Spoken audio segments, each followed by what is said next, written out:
අද හරිදේ ටීවී හොඳම රටක් එක්ක අපි අද ඔබේ ආලින්දට ආවා. විද්‍යුත් මාධ්‍යකරණයේ අලුත් දේවල්, නැවුම් දේවල් අපි ඔයාලා ළඟට අරන් එනවා හරිදේ ටීවී ආයතන විදිහට. හැමදාම හරිදේ ඔයාලා ළඟට අරගෙන ආවා. ඉතින් අදත් අපි අලුත් දෙයක් සාකච්ඡා කරන්න තියෙන එකට හරිදේ ටීවී හොඳම රටක් යටතේ. ශ්‍රී ලංකාව කියන්නේ විවිධ දක්ෂතාවලට, විවිධ හැකියාවන් වලට නැඹුරු දුවදරුවන් ඉන්න රටක්. විවිධ දක්ෂතා පෙන්නලා, විවිධ හැකියාවන් පෙන්නලා අපේ රටට සම්මාන අරගෙන ආපු දරුවෝ හිටියා අපි දැක්කා පසුගිය ක්‍රීඩාවල. ඉතින් ඒ වගේ හැකියාවන් තියෙන, ඒ වගේ දක්ෂතා තියෙන දුවදරුවන්ට මම හිතන්නේ කරලියට නැත්නම් පීඨිකාවට එන්න අවස්ථාවක් නැති වෙච්ච අවස්ථා තිබ්බා. විවිධ ගැටලු මුල් කරගෙන. ඉතින් අපි අද ඒ හැම දෙයක් එක්කම සාකච්ඡා කරන්න බලාපොරොත්තු වෙනවා. දකුණු පළාත් ක්‍රීඩා හා සංස්කෘතික අමාත්‍යාංශයේ ලේකම්තුමන් වන රංජිත් යාපමැතිතුමන් අද අපි අපේ මෙදිරියට වැවිලා තියෙනවා. ඔබතුමන්ට ආයුබෝවන් කියලා පිළිගන්නවා හරිදේ ටීවී ආයතනයේ විදියට. ඉතින් ලේකම්තුමනි මම සාකච්ඡා කරන්න කැමතියි ඔබතුමත් එක්ක පළාත තුල මම හිතන්නේ සංස්කෘතික ක්‍රීඩා අමාත්‍යාංශයේ විදියට මොනවද මේ ආයතනය තුලින් වෙන්න කාර්යභාරය කියලා අපි මුලින් ප්‍රවේශයක් ලබා ගත්තා. අපි ප්‍රධාන වශයෙන්ම විෂය 9ක් තුල කටයුතු කරනවා දකුණු පළාත තුල. ඒ අතරින් අපි විතර අපේ නම කියවෙන ක්‍රීඩා හා ග්‍රාම සංවර්ධන අමාත්‍යාංශය කියලා. ඉතින් ක්‍රීඩා විෂය, සංස්කෘතික විෂය, ඒ වගේම සමාජ සේවා වගේ විෂයන් අපේ ප්‍රධාන විෂයන් වශයෙන් ගෙවුණත් ඊට අමතරව විෂයන් 9ක කටයුතු අපි පළාත තුල ක්‍රියාත්මක කරනවා. ලේකම්තුමනි මම අහන්න කැමතියි මම හිතන්නේ ක්‍රීඩාවට ගොඩක් දක්ෂතාව සහජ හැකියාවන් තියෙන දුවදරුවන් අපේ ලංකාව තුල ඉන්නවා.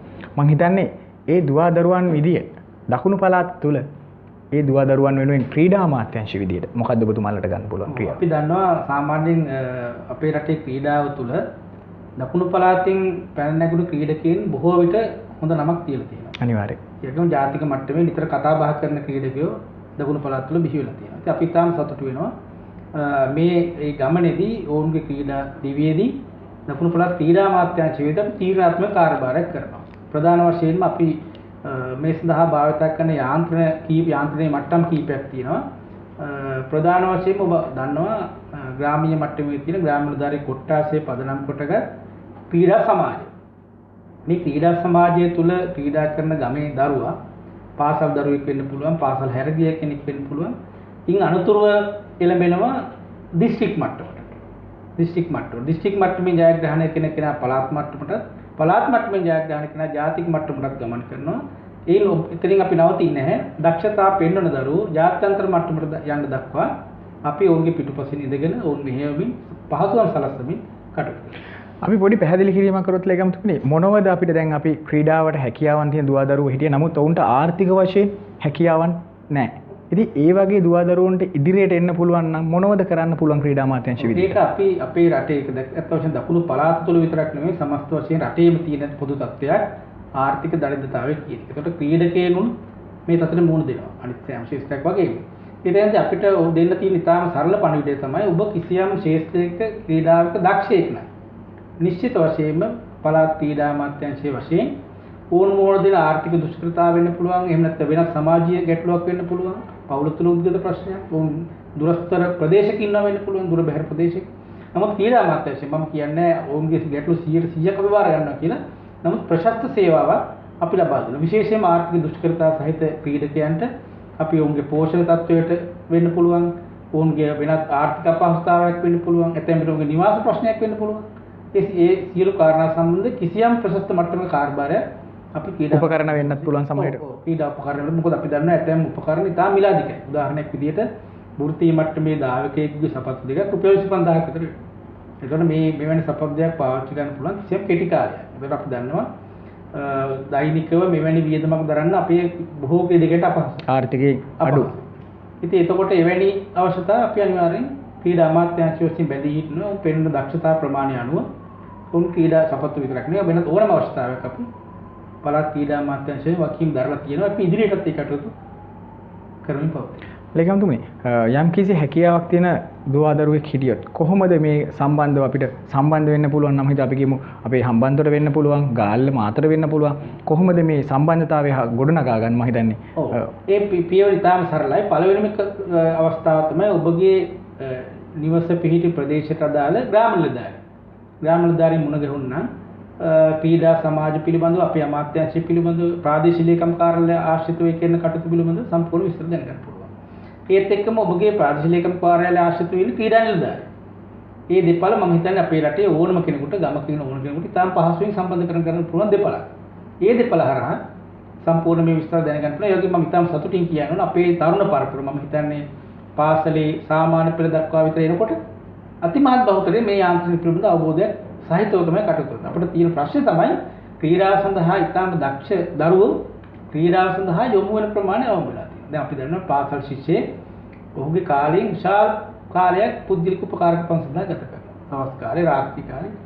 ඉතින් මේ අධ්‍යාපන තරංගයේ එක්ක ක්‍රීඩාව සඳහා යොමු වෙන පාසල් දරුදරියෝ සීමා වෙලා තියෙනවා. මේක තමයි අපි මුණ දෙන එක්තරා අභියෝගයක්. ඒක මම හිතන්නේ පොඩි පැහැදිලි කිරීමක් කරනවා නම් මේ ලේකම්තුමනි අපේ සෞඛ්‍යයත් මම හිතන්නේ ලොකු තර්ජනයක්. මොකද ළමයින්ට ක්‍රීඩාව තමන්ගේ ජීවිතෙන් ඈත් වෙලා යන්නේ. ප්‍රධාන වශයෙන් අපේ අරමුණ මේ ක්‍රීඩා කරලා පදක්කම් දිනලා ජාත්‍යන්තරයට යෑම නෙමෙයි. ක්‍රීඩා පිටියට පැමිණිය හැකි වයසේ ඉන්න සියලුම දෙනා ක්‍රීඩා පිට කැඳවා ගැනීම. මොකද අපි දන්නා බොහෝ නොවන රෝග අපේ රටේ විශාල ගැටලුවක් නේ. ඒකට මේ සඳහා තියෙන ඉතාම සාර්ථක විසඳුමක් තමයි ක්‍රීඩාව කියන්නේ. ඒ නිසා වයස අවුරුදු නවයවුන්ගේ ඉඳලා වැඩිහිටියා දක්වා අපි කැමති ක්‍රීඩා පිටේට එනවා නම් අපි ඉතාම කැමැත්තෙන් ඉන්න උන් සඳහා පහසුකම් සලස්නවා. මම හිතන්නේ රටේ අනාගතය හදන්න රටේ ක්‍රීඩාව පැත්තෙන් ජයග්‍රහණ අරන් එන්න මම හිතන්නේ දකුණු පළාතේ ක්‍රීඩා අමාත්‍යාංශය විශාල මෙහෙවරක් කරනවා. ලේකම්තුමනි ඔබතුමන් මම හිතන්නේ රාජ්‍ය සේවයේ පරිණතයි. මම හිතන්නේ තෙවුන්දර ප්‍රාදේශීය ලේකම් කාර්යාලය විතක අපි දන්න ප්‍රාදේශීය ලේකම්තුමන් විදිහට හිටියා. තංගල්ල ප්‍රාදේශීය ලේකම් කාර්යාලයේ මාතර නගර සභාවේ මම හිතන්නේ ඔබතුමන් ක්‍රීඩා අමාත්‍යාංශයේ ලේකම් ධූරේ බාරගත්තට පස්සේ මම හිතන්නේ අලුත් ව්‍යාපෘති කිහිපයක් ආරම්භ වුණා. ක්‍රීඩාව පැත්තේ මම හිතන්නේ දේශීය විදේශීය සංචාර වලට පවා යැදෙන ක්‍රීඩකීන්ට මම හිතන්නේ අතහිත දීම සඳහා අලුත් යෝජනා කිහිපයක් කරනවා. පොඩි පැහැදිලි කිරීමක් කරොත් අත් වශයෙන් මම මේ අවස්ථාවේ කියන්න ඕන මේ අමාත්‍යාංශය පළාත් සභා ආරම්භයේ ඉඳලා පළාත් සභා ක්‍රමයේ ආරම්භ කර අවස්ථාවේ ඉඳලා තිබුණු අමාත්‍යාංශය එතනදී ඊටාම කීර්තිමත් ඇමතිවරු අමාත්‍යාංශ ලේකම්වරු රාජකාරී කරපු අමාත්‍යාංශය. ඒ වගේම ජාතික මට්ටම ගත්තාම දකුණු පළාත 9ම ගත්තාම මුල් භාගයේ හැම විටම ඉඳලා තියෙනවා. ඒ කියන්නේ දෙවනි ස්ථානයේ, තුන්වෙනි ස්ථානයේම, හතරවෙනි ස්ථානයේ වගේ ඉදිරි පෙළ ස්ථානයක ජාතික වශයෙන් දකුණු පළාත රැඳිලා ඉඳලා තියෙනවා. මේ සඳහා හේතුනේ අර මේ විශේෂ භාරව හිටපු ගරු අමාත්‍යතුමන්ලා සහ ලේකම්වරුන් ඇතුළු ක්‍රීඩා අධ්‍යක්ෂ ඇතුළු මේ නිලධාරීන් කාර්යකාරී. දැන් ආසන්නම ගත්තොත් මේ මෑත අවසාන වශයෙන් හිටියේ ගරු වීරසුමන වීරසිංහ ඇමතුමා, මනෝජ් සිරිසේන ඇමතුමා කියන දෙපළ. ඒ වගේම ලේකම්වරු වශයෙන් ගත්තාම චින්තක ලොකේට් මහත්මයා, වර්ණන් පෙරේර මහත්මයා කියන දෙපළ. මේ පිරිස ඒ වගේම ක්‍රීඩා අධ්‍යක්ෂතුමා බන්දුල මහත්මයා ඇතුළු මේ පිරිසගේ විශාල කැපවීමකින් තමයි මේ අමාත්‍යාංශය සහ මේ ක්‍රීඩාව මේ දක්වා එන්නේ. ඒතකොට මම ආරම්භ කරේ ඒ ස්ථානයේ. මම ඉතාම සතුටු වෙනවා මෙවැනි කීර්තිමත් පිරිසක් බිහි කරපු, වර්ධනය කරපු විෂයක් බාර ගන්න ලැබීම පිළිබඳව. ඒතර මම ඒ නිසා මම අමාත්‍යාංශය බාර ගන්නකොට විශාල කාර්යභාරයක් මේ ක්‍රීඩකයන්ට ඉටු කරලා තිබුණා. ඒ නිසා තමයි අපි අර වගේ කීර්තිමත් ස්ථානයක රැඳෙන්නේ. නමුත් මම එක කරුණක් ඔබට සිහිපත් කරන්න කැමතියි. එක් අවස්ථාවන්ත සිදුවීමක් මම සිහිපත් කරන්න කැමතියි. පහුගිය සාප් තරගයේ ආසන්නයේ අපේ ඉතාම කීර්තිමත් ක්‍රීඩාවක් කරන දුෂ්කර ප්‍රදේශයකින් පැමිණි නිමාලි මෙනවිය සූර්ය ප්‍රදේශයෙන් ආපු ක්‍රීඩා තරගයට නික්මයාට ඉතාම ආසන්නයේදී මෝටර් සයිකලයකින් යද්දී කොළඹදී අනතුරටපත් වුණා. එතකොට මෙන්න මේ තත්ත්වයත් එක්ක අපි දීර්ඝ වශයෙන් සාකච්ඡා කරා. එතකොට තවත් ක්‍රීඩකින් රාශියකට ඩෙන්ගු රෝගය බැලඳුණා ක්‍රීඩා උත්සවයට යන්න විදේශගත වෙන ආසන්නයේදී. අපි අපිට පදක්කම් රාශියක් අහිමි වුණා වගේම අපේ ක්‍රීඩිකාවන් ඔවුන්ගේ සමීපත මේ ක්‍රීඩා ලෝලෙන් දකුණු පළාත් තුල විශාල කම්පනයකට මේ සිදුවීම හරහාපත් වුණා. එතකොට අපි සාකච්ඡා කරා අමාත්‍යාංශය තුල මෙන්න මෙවැනි තත්ත්වයන් අවම කරන්න පළාත් ක්‍රීඩා අමාත්‍යාංශ වශයෙන් කුමක්ද කළ හැකි කියලා. ඉතින් ප්‍රධාන වශයෙන් අපි අඳුරගත් කාරණේ තමයි ඔබ අර මුලින්ම අහපු ආර්ථික දුෂ්කරතා සහිත ක්‍රීඩකයන් මුහුණ දෙන තත්ත්වය. එතකොට අපි අදහස් කරනවා මින් ඉදිරියට විදේශගත වෙන ක්‍රීඩකයෙකුට හෝ ක්‍රීඩකාවකට ඔවුන් මුහුණ දෙන ආර්ථික තත්ත්වය මත කවර හෝ අපහසුතාවයටපත් නොවි නිදහස් මානසිකත්වයේ විදේශ සංචාර සඳහා නිරත වීම අවශ්‍ය පහසුකම් සැලසෙනවා. ඒ වගේම අර නිමාල් ක්‍රීඩිකාව ගත්තොත් ඇය මෝටර් සයිකලයකින් තමයි ඒ තමන්ගේ ඒ ගමන සඳහා පිටත් වෙන්නේ. අපි දන්නා මෝටර් සයිකලය කියන්නේ අද කාලේ තීරණාත්මක ගමනක් යන පුළුවන් වාහනයක් නෙමෙයි. ඉතින් අපි බලාපොරොත්තු වෙනවා අන්න එවැනි තත්ත්වයන් අවම කරලා කිසියම් සුව පහසු ප්‍රවේශයක් ක්‍රීඩා තරගය සඳහා යන්න විදේශගත වෙන්න පුළුවන්. උගේ නවාතැන් වෙන්න පුළුවන්. එහෙම නැත්නම් පෞද්ගලිකව මුහුණ දෙන ආර්ථික දුෂ්කරතා වෙන්න පුළුවන්. ඒවා පිළිබඳව අපි අමාත්‍යාංශයේ පෙරට වඩා වැඩි මැදිහත් වීමක් කරන්න ඉදිරියේදී බලාපොරොත්තු වෙනවා. ඒ කියන්නේ මම හිතන්නේ ක්‍රීඩාව සඳහා අපි විදේශගත වෙනවා නම් මම හිතන්නේ ඒ කියන්නේ ඔවුන්ගේ ගමන් ට්‍රාන්ස්පෝර්ට් එක අනිවාර්යයෙන්. ඊට පස්සේ මම හිතන්නේ ඔබ කියන විදියට ටිකට් එක ඒ දේවල් මම හිතන්නේ ක්‍රීඩා අමාත්‍යාංශ විදියට ලබා දෙන්නේ එතුමන් පොරොන්දු වෙලා තියෙනවා. මධ්‍යම රජයේ ක්‍රීඩා අමාත්‍යාංශ කොහොමද සැලකිය යුතු වැයබරක් දරනවා මේ සම්බන්ධව අපි බලාපොරොත්තු වෙන්නේ ඒ සියල්ල මැද වුණත් ක්‍රීඩකවන් කිසියම් දුෂ්කරතාවකට මුහුණ පානවා නම් අන්න ඒ කොටස අනිවාර්යෙන් අපි පළාත් ක්‍රීඩා අමාත්‍යාංශ වශයෙන් දරනවා. ක්‍රීඩාව කියන්නේ ශාරීරික සුවතාවය මෙන්ම මානසික ඒකාග්‍රතාවයක් තියෙන ඕන දෙයක්. ඉතින් ඒක ගෙනියන්න දකුණු පළාත් ක්‍රීඩා අමාත්‍යාංශ විදියට ගෙනියන කාර්යභාරය අපි මාධ්‍ය ආයතනයක් විදියට බෙහෙවින් අගය කළ යුතුමයි. ලේකම්තුමනි අපි දැක්කා කොවිඩ් කාලේ පසුගිය පළවෙනි රැල්ල සහ දැන් ඉදිරියටත් මම හිතන්නේ විවිධ පොකුරු හම්බ වෙනවා. ඒ වගේ අවස්ථාවක් වුණොත් අපි ක්‍රීඩා අමාත්‍යාංශ නැත්නම් ග්‍රාම සංවර්ධන අමාත්‍යාංශ විදියට මොනවද අලුතෙන් කරපු සහ ඉදිරියට අපි බලාපොරොත්තු වෙන යෝජනා? ක්‍රීඩා අපේ පහුගිය කොවිඩ් අර්බුදයක ගත්තාම පසුබෑමට ලක් වුණ එක ප්‍රධාන ශේෂ්ත්‍රයක් තමයි ක්‍රීඩා ශේෂ්ත්‍රය. ඔබ දන්නවා කොවිඩ් හෝ වෙනත් කවර හෝ ස්වාභාවික ආපදාවකදී අපි සමාජයේ විවිධ පාර්ශ්ව ආමන්ත්‍රණය කරනවා. උදාහරණයක් විදිහට දීවරයා, ගෝවියා, සමෘද්ධිලාභියා, කර්මාන්තකරුවා ආදී විවිධ පාර්ශ්වයන් අපි රැකවරණ සැලසිය යුතු පාර්ශ්ව වශයෙන් අඳුර ගන්නවා. මේ අවස්ථාවකට අපි ක්‍රීඩකයා මෙවැනි අවස්ථාවක මෙවැනි අවදානම් අවස්ථාවක ක්‍රීඩකයා කියන කෙනා අපි මේ අර වර්ගීකරණයට ඇතුළත් වුණේ නැහැ මේ දක්වා. අපි අත් වශයෙන් ඒත් එක්කම අපි දැක්ක දේ තමයි පහුගිය කාලේ නිවසට කොට වුණා විශාල කාලයක් අපේ ක්‍රීඩිකාවන්. ඒ කාලය තුල උන්ගේ බර වැඩි වුණා. එහෙම නැත්නම් උන්ට පුහුණු වීම ලේ දෙන්න බැරි වුණා. පෝෂණය සම්බන්ධ ගැටලු මතුවුණා. ඉතින් ඒ සියල්ල සලකලා අපි ව්‍යාපෘතියක් දියත් කරා ක්‍රීඩිකාවන්ගේ පෝෂණ තත්ත්වය ඉහළ නැංවීම සහ ක්‍රීඩා මධ්‍යස්ථාන ප්‍රවර්ධනය කිරීම වැඩසටහන කියලා. ඉතින් අපි ප්‍රධාන වශයෙන්ම ක්‍රීඩාවෙන් තරමක් ඈත් වුණා කියලා කිව්වොත් නිවැරදි. අපේ ප්‍රවීණ ක්‍රීඩකයන් පවා මේ මාස කිහිපය තුළ නිවසට කොටු වීම තුළ ඔවුන්ගේ පුහුණුවත් හැදලා ක්‍රීඩා ක්ෂේත්‍රයේ මදක් බැහැර වුණා. අපි ඔවුන්ගේ පෝෂණ තත්ත්වය ඉහළ නැංවීමේ වැඩසටහනක් ක්‍රියාත්මක කරා. මම මේ අවස්ථාවේදී ඉතාම ආදරෙන් සිහිපත් කරන්න ඕන අපේ ගරු ආණ්ඩුකාරතුමා මේක විශේෂ අවස්ථාවක්. අත් වශයෙන් මම රාජකාරිය ආරම්භ කරද්දී ගරු අමාත්‍යාංශේ නැහැ. ඒත් අපේ සියලු අධීක්ෂණ කටයුතු මඟ පෙන්වීම සිදු කරන්නේ ගරු ආණ්ඩුකාරතුමා විලිගමගේ මැතිතුමා. එතුමාගේ මඟ පෙන්වීම මත අපි ක්‍රීඩකයන් සඳහා පෝෂණය ඉහළ නැංවීම වැඩසටහනක් සහ ක්‍රීඩා මධ්‍යස්ථාන වැඩි දියුණු කිරීමේ වැඩසටහනක් ආරම්භ කරා. දැන් මේ වෙනකොට ඒක තාම සාර්ථකව ක්‍රියාත්මක වීම පවත්වන දකුණු පළාත තුළ සිටින සියලුම ක්‍රීඩකයන් ප්‍රාදේශීය මට්ටම, පළාත් මට්ටම, ජාතික මට්ටම සහ ජාත්‍යන්තර මට්ටම හතරේ සියලුම ක්‍රීඩකයන් මේ වැඩසටහන තුළින් ආවරණය වෙනවා. ක්‍රීඩාවට අමතරව ලේකම්තුමනි ග්‍රාම සංවර්ධන අමාත්‍යාංශයත් ඔබතුමන් යටතේ තියෙන ආයතනයක්. ග්‍රාම සංවර්ධන රටේ ආර්ථිකයට කොහොමද අපි දෙවනි රැල්ලක් හරි ආරම්භ වෙන්න බලාපොරොත්තුවක් තිබුණා. අපි එහෙම වුණොත් කොහොමද අපි මේකට මුහුණ දෙන්න ග්‍රාම සංවර්ධන අමාත්‍යාංශය? අපි දැකපු ප්‍රධාන කටයුත්තක් තමයි ප්‍රධාන තත්ත්වයක් තමයි මේ කොවිඩ් වසංගතයත් එක්ක ග්‍රාමීය මට්ටමේ ඉන්න කුඩා පරිමාණ ව්‍යවසායකයන් ඉතාම අසීරු තත්ත්වයකට පත් වුණා. ඔවුන්ගේ වෙළඳ පොළ අහිමි වුණා. ඒ වගේම අමුද්‍රව්‍ය සපයා ගැනීමේ ගැටලුව ඇති වුණා. ඇති වෙලා ඔවුන්ගේ නිෂ්පාදන කටයුතු මුළුමනින්ම බිඳ වැටුණා. ඉතින් අත් වශයෙන් අපි දන්නවා කුඩා පරිමාණ ව්‍යවසායකයෙකුට එවැනි තත්ත්වයකින් පස්සේ නැවත නැගී සිටීම ඉතාම දුෂ්කර තත්ත්වයක්. අපි ඒ නිසා ඒ කුඩා පරිමාණ විශේෂයෙන්ම අපි මූලිකත්වය දෙන්නේ කාන්තා ව්‍යවසායිකාවන් සඳහා වැඩසටහනක් කරනවා. අපි ඒ යටතේ ව්‍යවසායිකාවන් 1000ක් සවි බල ගැනීම කරනවා දකුණු පළාත තුල. ඒ ඇතැම් විට උපකරණ වෙන්න පුළුවන්, නැත්නම් පුහුණු වීම වෙන්න පුළුවන්, අමුද්‍රව්‍ය වෙන්න පුළුවන්. අපි ඕන සමග ඒ වැඩසටහන දැන් කරමින් පවතිනවා. දැන් මැතිවරණ සමය අවසන් වුණාම අපි ක්‍රියාත්මක තත්ත්වයට ගේනවා. ඒ යටතේ ව්‍යවසායිකයන් 1000කට පාස්ගම් සැලසෙනවා. ලේකම්තුමනි, එතකොට ඒ ව්‍යවසායකින් අපි නිෂ්පාදන ආරම්භ කරනවා. බොහෝ විට රට තුල දැන් අලුත් රැල්ලක් නිර්මාණය වෙනවා.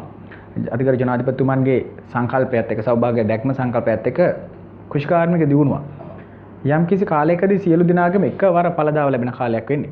ඒ වගේ අවස්ථාවක් වුණොත් ඒ ගෘහණියන්ට එහෙම නැත්නම් ඒ ව්‍යවසායකින්ට කොහොමද භාණ්ඩ මිලදී ගැනීම සහ උන්ගේ නිෂ්පාදන අලෙවි කර ගැනීම ගැටලුවක් ඇති වුවොත් ඒ සම්බන්ධව ග්‍රාම සංවර්ධන අමාත්‍යාංශයේ මැදිහත් වීමක් සිදු ඒක වෙනවා. ඇත්ත වශයෙන් ග්‍රාම සංවර්ධන අමාත්‍යාංශයේදී කෘෂිකර්ම අමාත්‍යාංශය හරහා එවැනි වැඩසටහනක් ක්‍රියාත්මක වෙනවා. අපි මෙතනදී මූලික වශයෙන් ඉලක්ක කරන්නේ ගෘහස්ත මට්ටමේ කර්මාන්ත සහ ගෘහස්ත මට්ටමේ නැත්නම් පරිභෝජනය සඳහා අපේ ගෝවිල් නැත්නම් ග්‍රාම සංවර්ධන සමිතිවල ඉන්න සමාජිකින් දිරිගැන්වීම. මම උදාහරණයක් ඔබට කියන්නම්. අපි පහුගිය එක දවස්වල දැක්කා විශාල වශයෙන් මේ පාරිභෝගික ද්‍රව්‍ය වල මිල ගණන් ඉහළ ගියා. ඒ වගේම සපයා ගැනීම දුෂ්කරතා.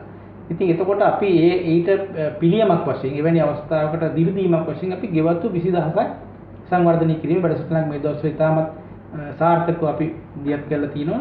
ඊට අමතරව මඤ්ඤොක්ක බතල වැනි ප්‍රධාන ආහාරයට අතිරේක ආහාර ප්‍රධාන ආහාරයට විකල්ප ස්වභාවිකයක් ලෙස අතිරේක ආහාරයන් අක්කර 800ක ප්‍රමාණයක් අපි දැන්ට වගා කිරීම ආරම්භ කරලා තියෙන දකුණු පළාත් තුළ මම හිතනවා මේ අස්වැන්න ලැබීමත් එක්ක මේ වැඩසටහන හා සම්බන්ධ ප්‍රතිලාභීන්ට ලොකු සහනයක් අත් වෙයි කියලා.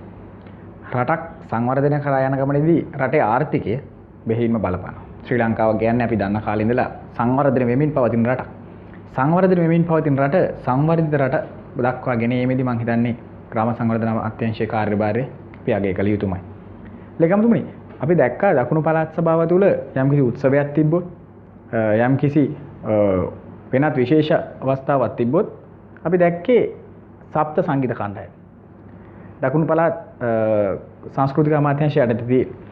එතකොට ලේකම්තුමනි කොහොමද මේක අපිට රාජ්‍ය ආයතන විතරක්ද සම්බන්ධීකරණ හැකියාව තියෙන එහෙම නැත්නම් පෞද්ගලික ආයතන වලත් මේක මේ ඔවුන්ගේ සේවාවන් සපයා ගැනීම හැකියාව තියෙන පොඩි විස්තරයක් අපි පසුගිය ගරු අමාත්‍යතුමා වීරසිංහ අමාත්‍යතුමා කාලේ තමයි සප්ත සංගීත කණ්ඩායම ආරම්භ කරලා තියෙන්නේ. මෙතනදී අත් වශයෙන් අපි මූලික වශයෙන්ම බලාපොරොත්තු වෙන්නේ ඔබ දන්නවා සංගීතය කිව්වහම විවිධ රැලි නිර්මාණය වෙනවා. විවිධ යුගයෙන් යුගයේ කාලයෙන් කාලය වෙනස් ප්‍රවණතා නිර්මාණය වෙනවා. නමුත් මේ ප්‍රවණතා සහ රැලි අතරේ කිසියම් විස්තාවර සංගීතයක් නැත්නම් ස්වභාවික ගීතය ප්‍රවර්ධනය කිරීමක් තමයි මේ හරහා අපි සිදු කරන්නේ. ඒත් එක්කම අනිත් පැත්තෙන් ගත්තාම සංගීත කණ්ඩායමක් කියන අද දවසේ තා මිලාදික මෙවලවා. විශාල මුදලක් ඉවල තමයි ප්‍රශස්ත මට්ටමේ සංගීත කණ්ඩායමක් ගන්න තියෙන්නේ. නමුත් සප්ත සංගීත කණ්ඩායම හරහා අපි තාම ඉහළ ගුණාත්මක ප්‍රමිතියෙන් යුතු කණ්ඩායමක් තාම සහන මිලකට රජයේ සේවය වේවා පෞද්ගලික වේවා පුද්ගලික නිවසක වේවා සියලු පාර්ශ්ව වලට අපි ඉල්ලන ඕනම පාර්ශ්වයකට අපේ ප්‍රශස්ත සේවාව සලසන්න සප්ත සංගීත කණ්ඩායම බැලුවා. පෙරදිග සහ බටහිර සංගීත කණ්ඩායම දෙකම මම හිතන්නේ ඔබතුමන්ගේ ආයතනය තුල සේවාවන් සපයනවා. සප්ත කියන්නේ දකුණු පළාතේ සියලු දෙනාගේ මනස නියුබු සංගීත කණ්ඩායමක් කිව්වොත් අපි නිවැරදි අපි හරිදී ටීවී ආයතන විදියට හරිදී ටීවී ආයතනොත් අපි ඉදිරිපත් කරා උන්ගේ විවිධ අවශ්‍යතාවන් අවස්ථාවන් වලදී උන්ගේ විශේෂාංග. ලේකම්තුමනි, අපි දැක්කා දකුණු පළාත තුල ක්‍රීඩා අමාත්‍යාංශයේ විදියට පළාත් ක්‍රීඩා උත්සවය ගිය වර්ෂයේත් පැවතුණා ඉතාමත් සාර්ථක ලෙස. ඉදිරියේත් මං කොවිඩ් ප්‍රශ්නෙන් මුතු වුණොත් අපි ප්‍රාර්ථනා කරනවා එවැනි රැල්ලක් නැත්නම් එවැනි වසංගතයක් අපිට දෙවෙනි රැල්ලක් ඇති නොවේවා කියලා. එහෙම වුණොත් අපිට කොහොමද මේ පළාත් ක්‍රීඩා උත්සවයේ සංවිධානත් කටයුතු සිදු වෙන්නේ? ඔව්, දැන් කොවිඩ් අර්බුදය නිසා යම්කිසි පසුබෑමක් ඇති වුණා ක්‍රීඩා ක්ෂේත්‍රයේ. නමුත් අපි දැන් මේ කෙටි කාලයක් වෙනවා අපි රට යථා තත්ත්වයටපත් වෙලා. ඉතින් අපි මේ කෙටි කාලය තුල අපේ කටයුතු ආරම්භ කරා. ඉතින් අනාගතයේ දුක්මක් සිදු වෙද කියන එක අපිට නිශ්චිතව කියන්න බැරි වුණා වුණත් අපේ පැත්තෙන් අපි කටයුතු ආරම්භ කරලා තියෙනවා. ප්‍රාදේශීය මට්ටමේ ක්‍රීඩා තරඟ 150ක් වමන අපිට දැන් හමාර කරලා තියෙනවා. අපි සුබවාදීව බලනවා ඉදිරියේදී මේ තත්ත්වය සමාන වෙලා පළාත් මට්ටම සහ ජාතික මට්ටමේ ක්‍රීඩා තරඟ පවත්වන හැකි වේවි කියන පදනමින් අපි අපේ කටයුතු සිදු කරමින් පවතිනවා. දැන් ක්‍රීඩකින් මූලික තරඟ පවත්වමින් තියෙනවා. ලේකම්තුමනි, ක්‍රීඩා අමාත්‍යාංශයේ විදියට පළාත් 9 තුලම විවිධ ක්‍රීඩා තරඟ පැවැත්වුවා. අපිට දකුණු පළාත් තුල අපිට හම්බෙච්ච සුවිශේෂී ජයග්‍රහණ මොන හරි තියෙද? ඔව්, විශාල ජයග්‍රහණ සංඛ්‍යාවක් අපි ලබාගෙන තියෙනවා. සාප් තරඟවලදී ඒ විදේශීය වශයෙන් ගත්තම ඒ වගේම ජාතික මට්ටම ගත්තාම අපි හැම විටම පළාත් 9න් දෙවනි ස්ථානයේ, තුන්වෙනි ස්ථානයේ, හතරවෙනි ස්ථානයේ රැඳිලා ඉන්නවා.